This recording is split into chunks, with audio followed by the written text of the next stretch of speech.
Hello, most awesome Sims 2 fans. Welcome back to the channel. I'm your host, Tipsy Mommy Shark. Today, I have finally finished the Land Grab Shopping Market, the newest addition to our Sim York, inspired by when I lived in my beloved New York City. I'm not exaggerating when I say this is my personal nightmare before Christmas. This lot was close to being scrapped entirely. Pink soup, partial demolition, and bad decisions. Come with me as we prove that even the most cursed builds can still have a little bit of Christmas magic. Let's get started. Gang, I am not sure I actually believe that there is Christmas magic when it comes to this build, but I do believe in determination and I didn't give up. Before we get into how this adorable little build became a full Krampus Christmas, let's talk about what my plan originally was supposed to be. I started with a very reasonable idea, or what I thought was reasonable. I wanted a place where my Sims could actually shop for Christmas gifts, Christmas trees, the whole holiday shopping experience, retail therapy.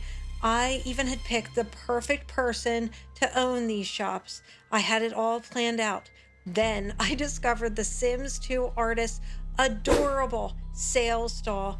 I thought my last build was completely custom content free, and I reasoned with myself, this time the sky should be the limit, and that, my friends, is where everything begins to go sideways.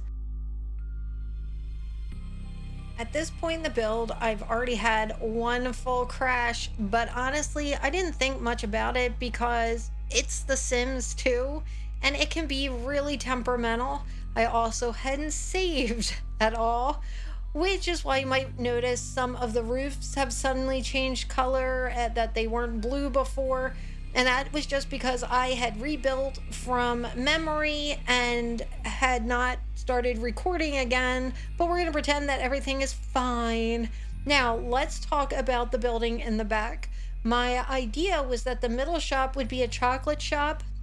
You can unlock the chocolate maker through the culinary career, and I thought it would be perfect for a holiday market. What I didn't realize at first is that you can't sell those in a shop. Minor detail. The two buildings on either side were never meant to be full builds at this stage. They are just facades. My last build was a park build. I will put a link in the description down below if you'd like to watch that. And I didn't want this to feel like another open space with no buildings surrounding it. This is Sim York, and we need buildings. In my head, these little shops have been here forever. Malcolm Landgrab is the person who owns them, but of course, they've been passed down from generation to generation with his family. Some great relative bought them ages ago, and Malcolm has just been quietly profiteering from them ever since. That was the original plan before everything changed. While I was looking for custom content, I did find a working chocolate machine over on Mod The Sims by Major Jeff.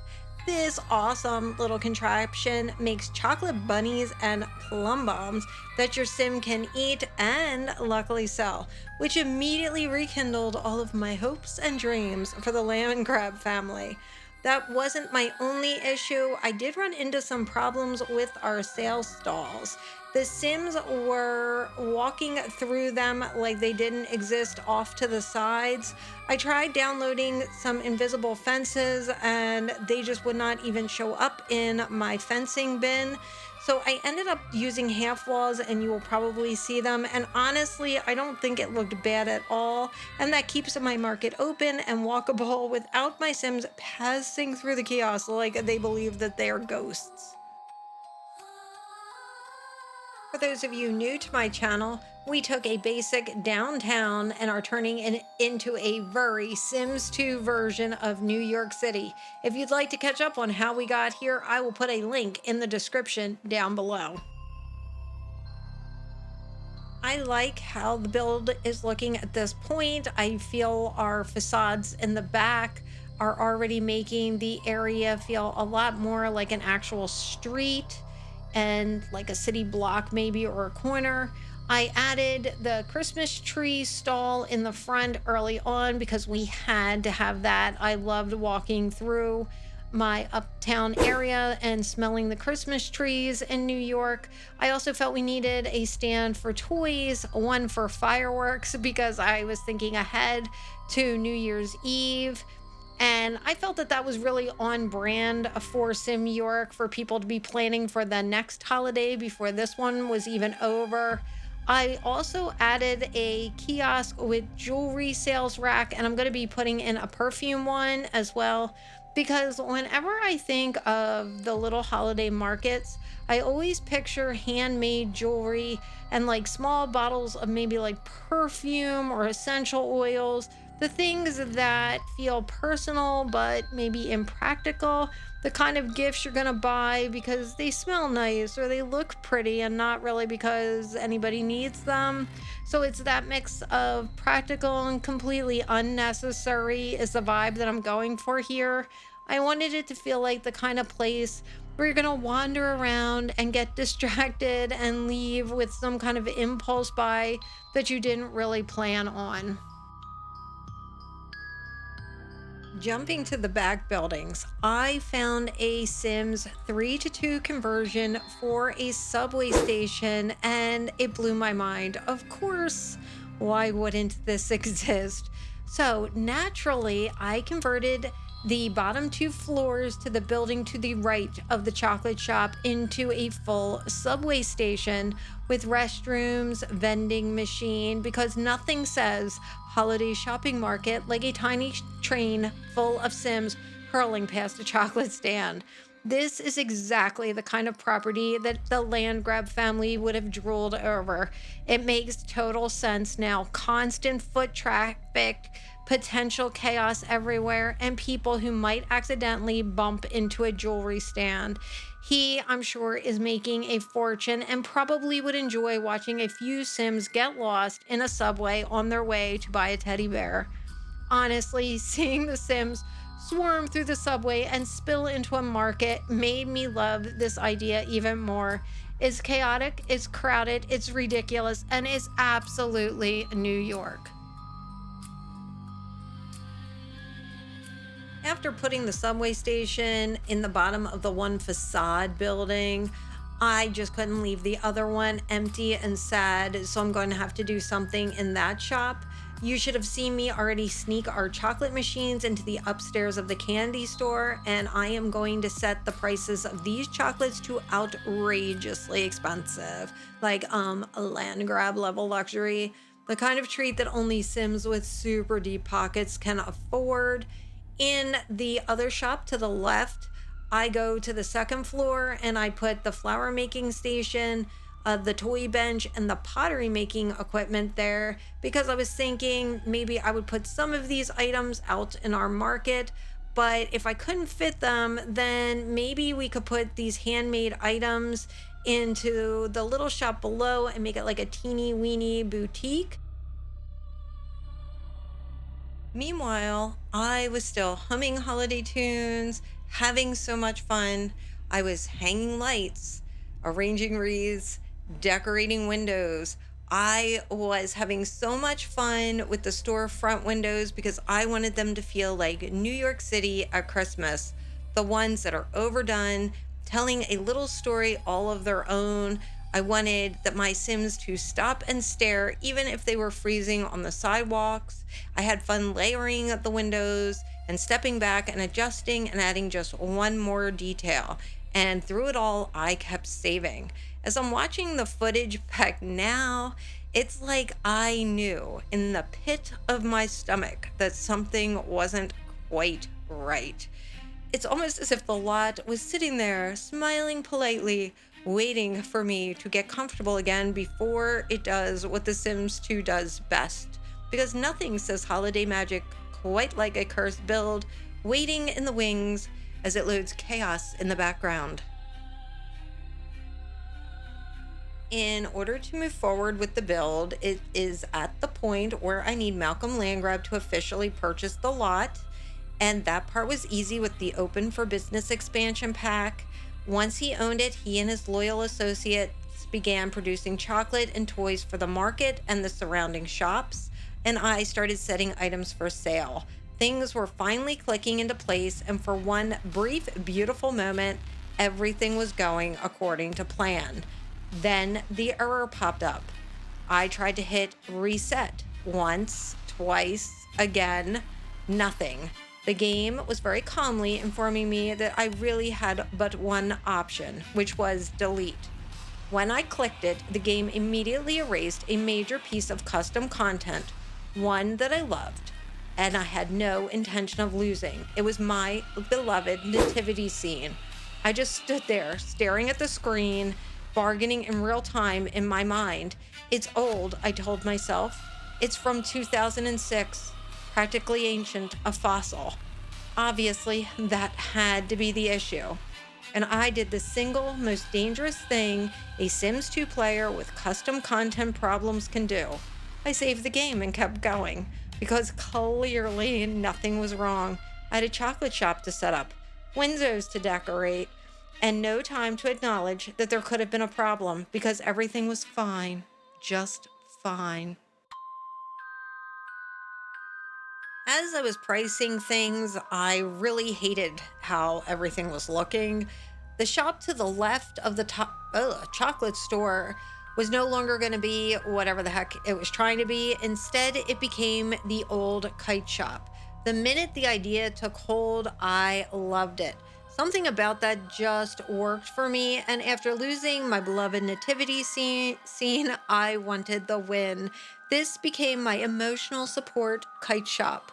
I also then decided to clear out the extra tables in the market that were selling the homemade toys and flowers. It was just too much clutter.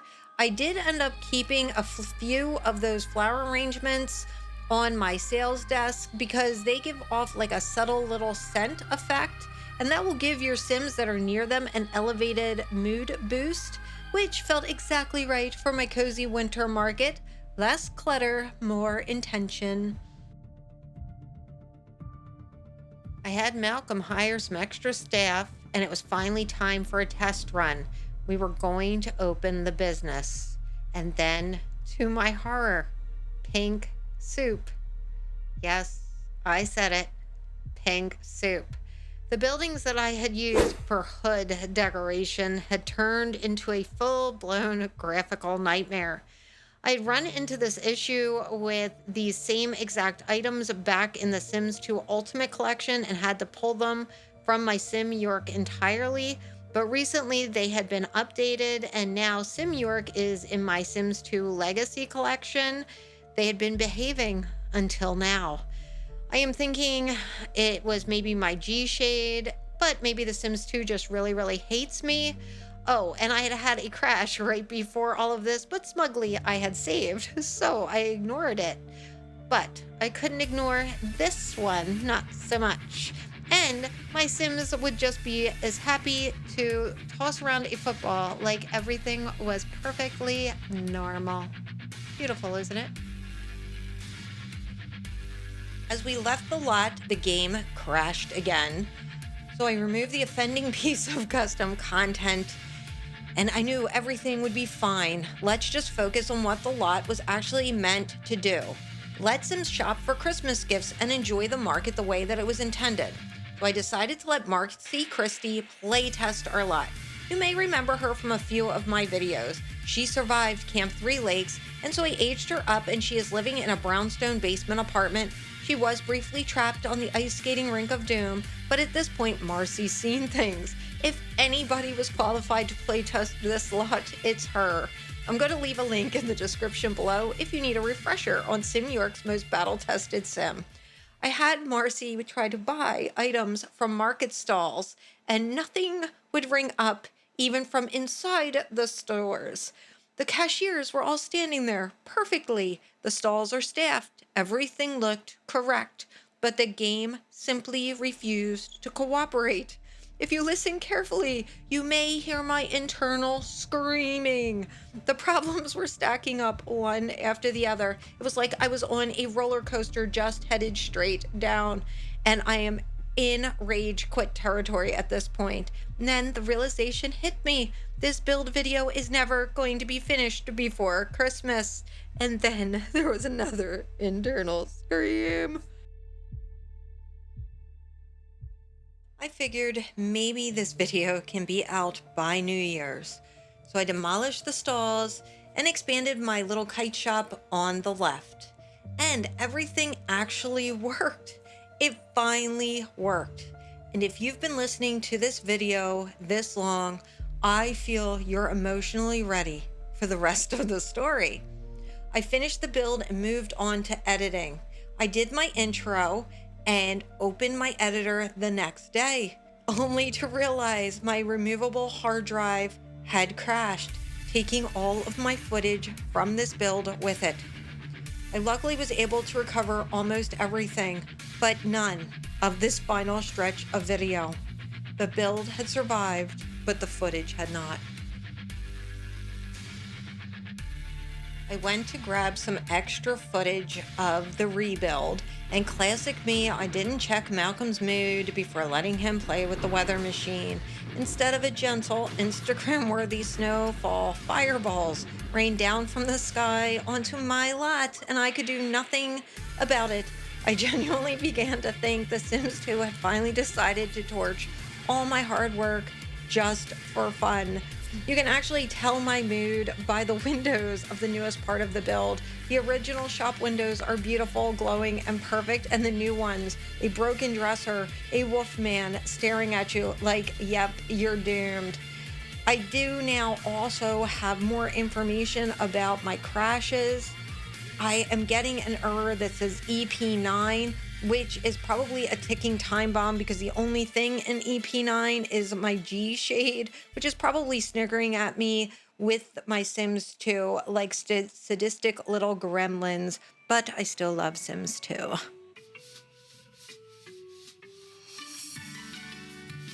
The land grab shopping market is finally done. Marcie is back for some final purchases. I thought she needed a kite. I've recently learned that Sims making the kite, if they're in a very bad mood, the kite can become evil and attract lightning. Naturally, I put a few in the store. Maybe The Sims 2 is rubbing off on me. You can download this build on my Patreon page now that it's got limited custom content. That is, if you dare. If you've enjoyed hanging out with me, take a moment to like and subscribe and drop a comment about your holiday madness in your game. Thank you all so much for watching. And in Sim York, remember, the kites hold grudges, the chocolate might fight back, and holiday cheer comes with a side of chaos. Proceed at your own risk. Bye-bye.